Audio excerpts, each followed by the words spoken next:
ქრისტეს მიერ საყვარელნო, მამანო, დედანო, ძმანო და დანო, თემა დღევანდელი ჩვენი საუბრისა გახლავთ იგავი მთესვარის შესახებ. ეს იგავი იკითხება საეკლესიო კალენდრის მიხედვით სულთმოფენობიდან მე-20 შვიდეულის კვირა დღის წირვაზე. დავიკითხოთ ტექსტის სახარებისა. ეს არის მახარებელი ლუკას მერვე თავის მე-5-დან მე-15 მუხლის ჩათვლით. თქვა უფალმა იგავი ესე. გამოვიდა თესვარი თესვად, თესლისა თვისისა და თესვასა მას მისსა, რომელიმე დავარდა გზასა ზედა და დაითრგუნა. და მფრინველთაც ისათა შეჭამეს იგი. და სხვა დავარდა კლდესა ზედა, აღმოსცენდა და განხმა, რამე თუ არა იყო სიღრმე მიწისა. და რომელიმე დავარდა შორის ეკალთა და აღმოსცენდეს ეკალნი და შეაშთვეს იგი. და სხვა დავარდა ქვეყანასა კეთილსა და აღმოსცენდა და ხო ნაყოფი 100 წილი. ამას ეტყოდა ხმითა, რომელსა ასხენ ყურნის სვენად ისმინენ. კითხვიდეს მას მოწაფენი მისნი, ვით არ მეტ რა იარს იგავი ესე? ხოლო თავადმა რქუა მათ, თქვენ და მოცემულ არს ცნობად საიდუმლო სასუფეველი საღვთისა, ხოლო სხვათა იგავით, რათა ხედვიდან და ვერ იხილონ და ესმოდეს და ვერ გულისხმა ჰყონ. ხოლო იგავი იგი ესე არს. თესლი იგი არს სიტყვა ღმრთისა, ხოლო გზასა ზედა იგინი არიან, რომელსა ესმის მერმე მოვიდის ეშმაკი და მოუღის სიტყვა იგი გულისაგან მათისა, რათა არ არწმენეს და ცხონდეს. ხოლო რომელი იგი კლდესა ზედა, რომელთა იგი რაჟამს ისმინიან, სიხარულით შეიწყმარიან სიტყვა იგი და ამათ ძირი არა უბნ. რომელთა იგი ჟამ ერთს რწამ და ჟამსა განსასწრელისასა განდგიან. ხოლო რომელი იგი ეკალთა შინა დავარდა, ესე არიან, რომელთა ისმინონ სიტყვა და ზრუნვისაგან და სიმდიდრისა და გემოთაგან ამის სოფლისათა ვლენეთ და შეაშთვიან და არა ნაყოფიერ იქმნიან. ხოლო რომელი იგი კეთილსა ქვეყანასა დაეთესა, ესე არიან, რომელთა გულითა კეთილითა და სახიერითა ისმინიან სიტყვა და შეიგრძალიან და ნაყოფი გამოიღიან მოთმინებითა.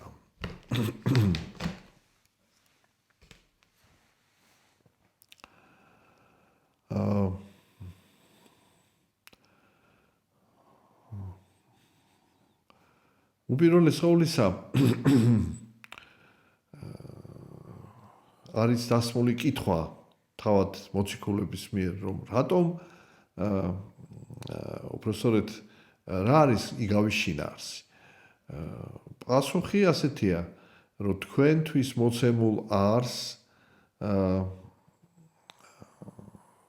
ჭეშმარიტების, ასე ვთქვათ, პირდაპირ გაგების უნარი, ხოლო ყველას ეს არ შეუძლია, რადგანაც ისმენენ და ვერ ვთქვათ გულისხმა ყოფენ, ხედავენ და ვერ, ასე ვთქვათ,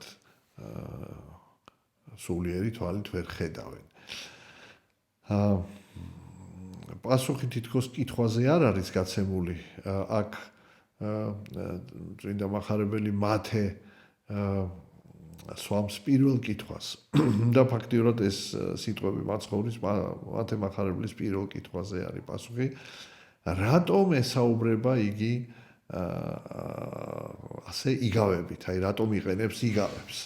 ანუ ერთ-ერთი ამ იგავის ერთ-ერთი თემა არის თვითონ იგავის რაობა, მისი საჭიროება, მისი აუცილებლობა და მაცხოვარი აი სწორედ პასუხი ეს არის რომ არიან ისეთები ვისაც პირდაპირ შეუძლიათ საფრთხო ჭეშმარიტებების მიღება მათ შორის მოციქულები იგულისხმებიან და განსაკუთრებული ესე ვთქვათ სარწმუნოებით აღსილი პიროვნებები მაგრამ უმრავლესობისთვის ძალიან ძნელია პირდაპირ და ამიტომ მათთვის საჭიროა იგავური ფორმით გადაცემა ასევე მაცხოვარი მომავალში მაგრამ აი თვითონ კითხვიდან ჩანს რომ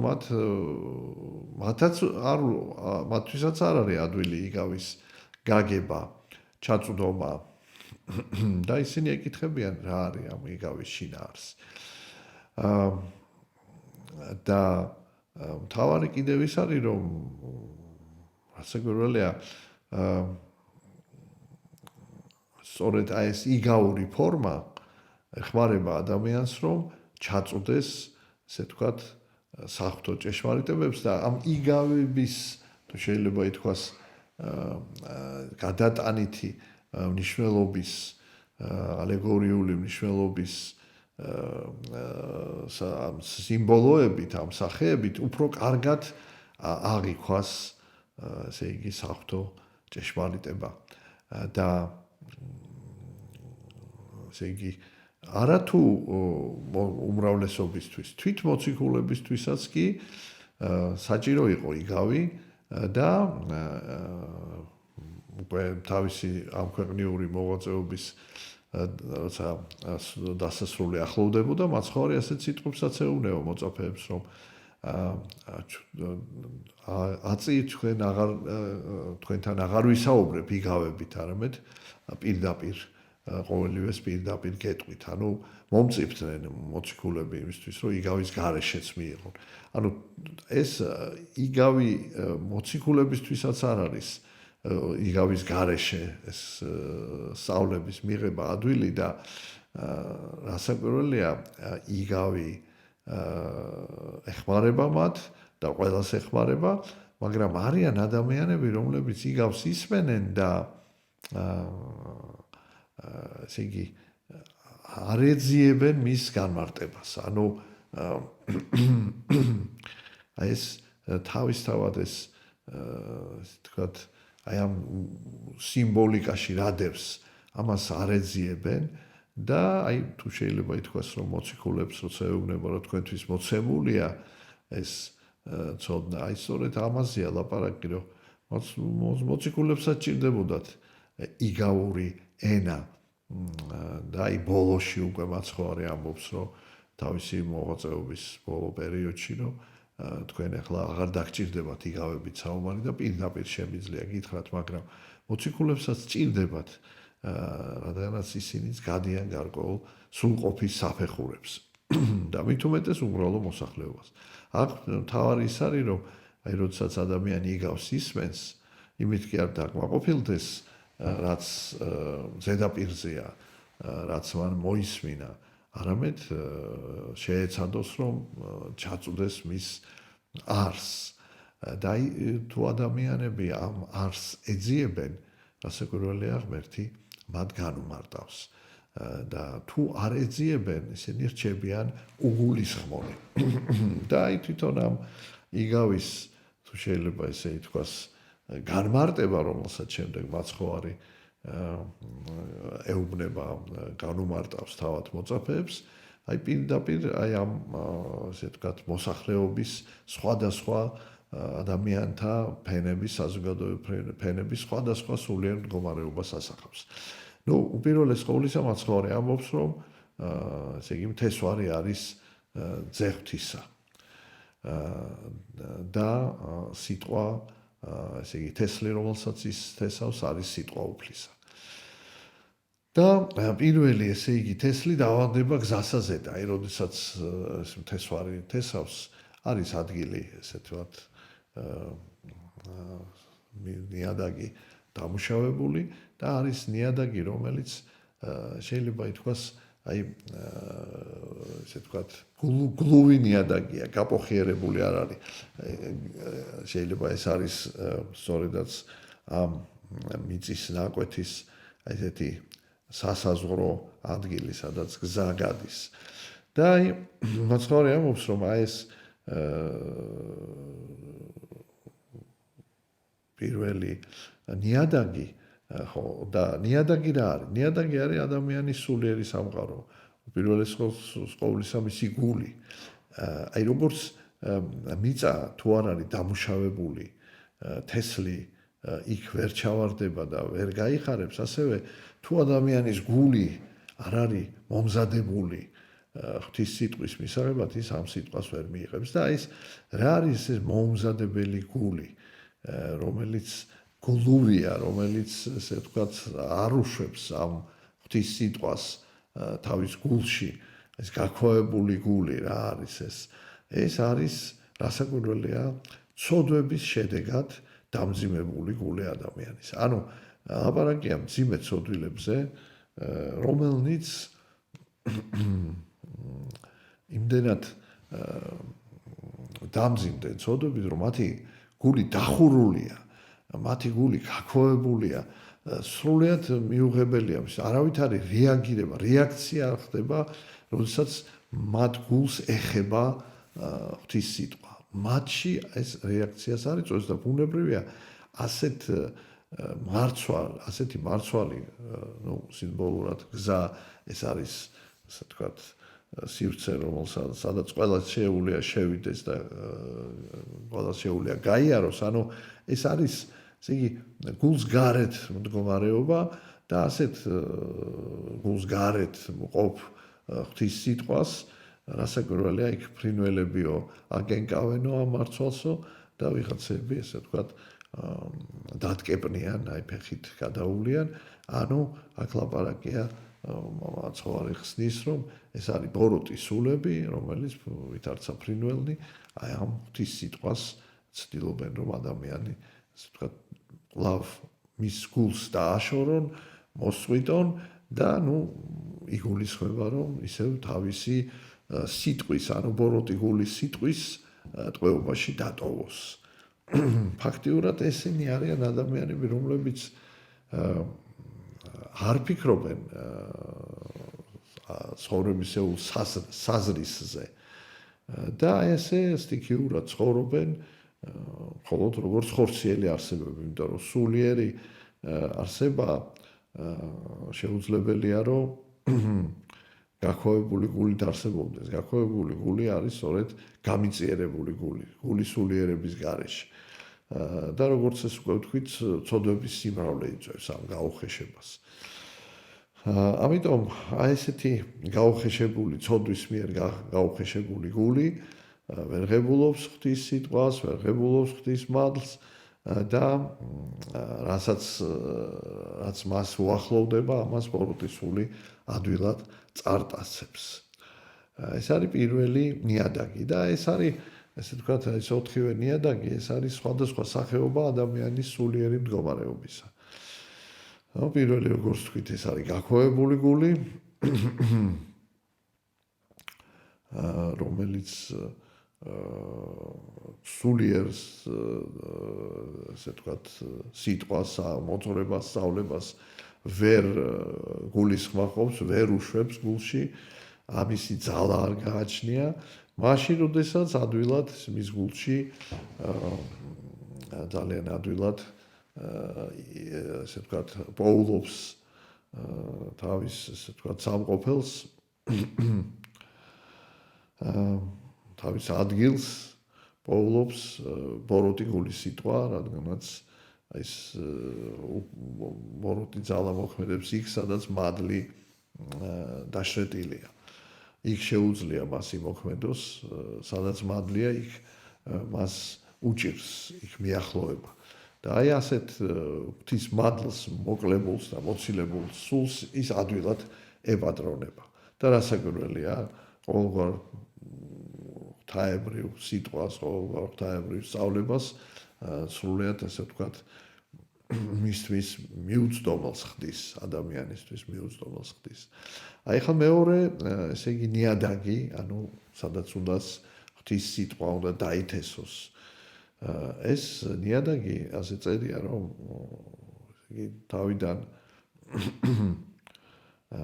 სიხარულით ღებულობენ ღვთის სიტყვას, ანუ მათ აქვთ განცდა იმისა, რომ ეს ჭეშმარიტებაა, მათ აქვთ განცდა, რომ ეს ნამდვილად სიხარულის მომნიჭებელია, მაგრამ აი ეს არის კატეგორია, რომელიც განსაცდელის ჟამს იმის მაგერად, რომ თქვათ, გაუძლოს ამას ყველაფერს და არ დასთმოს თავისი რწამსი, თავისი ესე იგი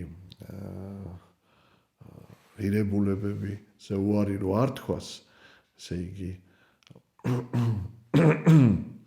აი ამის მიუხედავად საპირისპიროდ შეიძლება ითქვას განსაცდელის ჟამს უარს ამბობს ამ ღირებულებებზე, რადგანაც არ არის მზად, რომ გაუძლოს გამოცდას.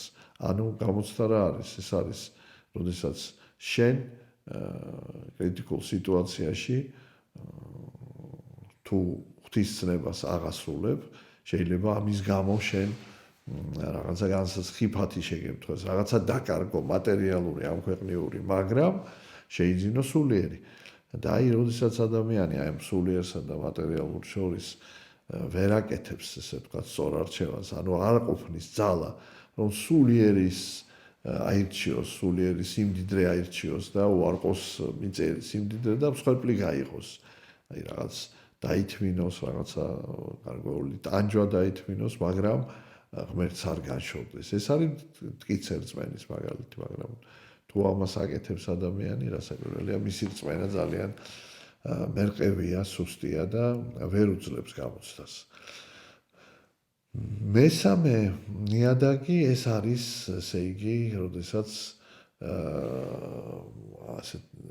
ასეთი ზედაპირული ამ განსაცდელს შეიძლება გაუძლოს ადამიანმა და ბოლომდე გული დარჩეს ღვთისცნებისა, მაგრამ ამ შემთხვევაში არის კიდე სხვა სახის საცდურები. ეს არის ზრუნვა ამასოფლისა, როდესაც ადამიანი ძალიან შებოჭილია ყოველდღიური საზრუნავებით. ეს იქნება ოჯახური საქმე თუ სამსახურეობრივი საქმე.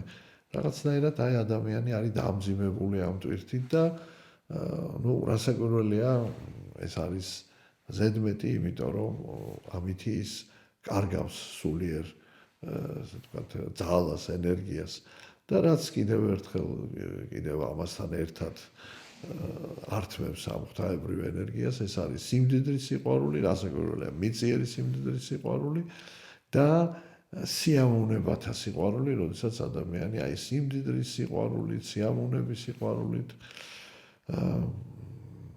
ცდილობს, რომ ესე იგი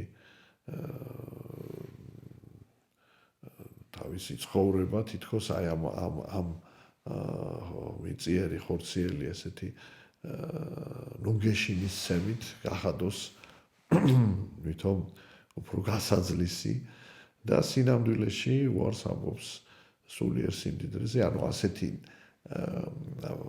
სცენარე, რომელიც აღმოსცენდება ესეთი ჯეჯილი, ის ნაყოფს ვერ გამოიღებს. ანუ ეს არის ადამიანები, რომლებსაც წამთმერთი გარკვეულად სურვილიც აქვთ, რომ მათ სიღრმეში ჩადიან, ესე ვთქვათ, ფესვს გაიდგამს ღვთის სიტყვა, ანუ ეს ნიშნავს, რომ ფესვის გადგმა ნიშნავს, რომ ესე იგი მან ჩაღრმავდა, ჩაუღრმავდა, შინაგანად ესე ვთქვათ, დაეთანხმა, განიცადა და მზად არის სწორედ აი ამ განსაცდელების, მაგრამ აი წუთისოფლის საზრუნავი, სიმდიდრე და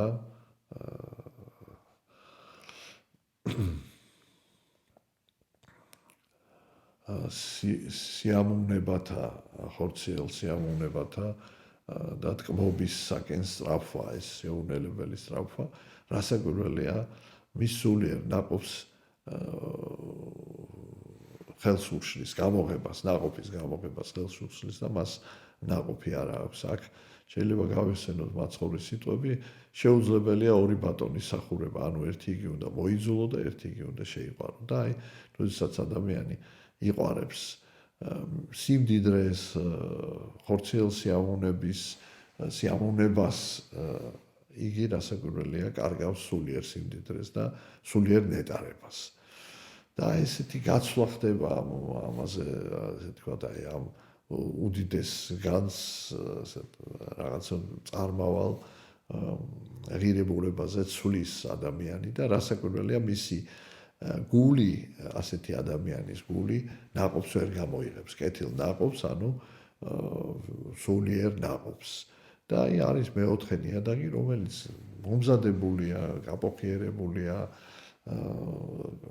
სიღრმისეულია, ეკალბარდები მას გარშემო არ აქვს მოცილება. ანუ ეს არის ადამიანი პიროვნება, რომელიც და ასეთი საზოგადოების ის ნაწილი, რომელიც მუდამ ცდილობს, რომ ღვთის სიტყვა მის გულში ღრმად ჩაიბეჭდოს, ამზადოს გული ამისთვის, გახსნას ეს გული, შემდეგ ესე იგი ყოველდღიური ცხოვრებით და ასე ვთქვათ, ღვთის ცნება აღასრულოს და კიდევ უფრო განვითარდეს და კიდევ უფრო მუდმივად სრულყოფის გზაზე რომ იდგეს ასეთი რასაკვირველია ასეთი საზოგადოების ასეთი ნაწილიც არსებობს.